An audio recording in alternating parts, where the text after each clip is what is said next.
The reason dwarves in Tolkien don't really care about trees and things that grow that much is all because a man kept a secret from his wife. Dwarves prefer mountains and caves and minerals and ore, and to them, trees are mostly just firewood. And literally the reason for that goes back to their very creation. The dwarves came into being essentially because Aule, essentially the smith god of Tolkien, was too impatient to wait for the awakening of the children of Ilúvatar, the elves and men. Ilúvatar found out, was like, what the fuck are those? I don't remember making them. But he granted them souls and let Aule keep them. They just couldn't wake up until the elves had woken up. In the Silmarillion, Tolkien writes that when Aule laboured in the making of the dwarves, he kept his work hidden from the other Valar.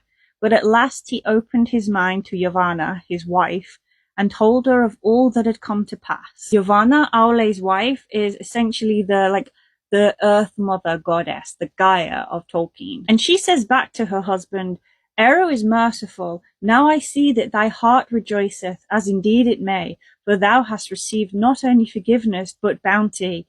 Yet because thou hiddest this thought from me until its achievement, thy children will have little love for the things of my love. They will delve in the earth, and the things that grow and live upon the earth they will not heed. Many a tree shall feel the bite of their iron without pity. So because when he was making the dwarves, he kept it a secret from his wife, it means that they are purely a creation of him and don't have any influence from her, meaning that, they don't really care about her domain, which is trees and plants and animals. And then it goes on to one of my favourite exchanges in the entirety of Tolkien. So after Aule gets the dwarves, Yavanna beseeches Ilúvatar through Manwë to give her something so that her trees are not without defense, and this is how the Ents come into being. When she is told that her request for the Ents has been granted, she goes back to Aule, her husband, and it says, Yavanna returned to Aule, and he was in his smithy pouring molten metal into a mould.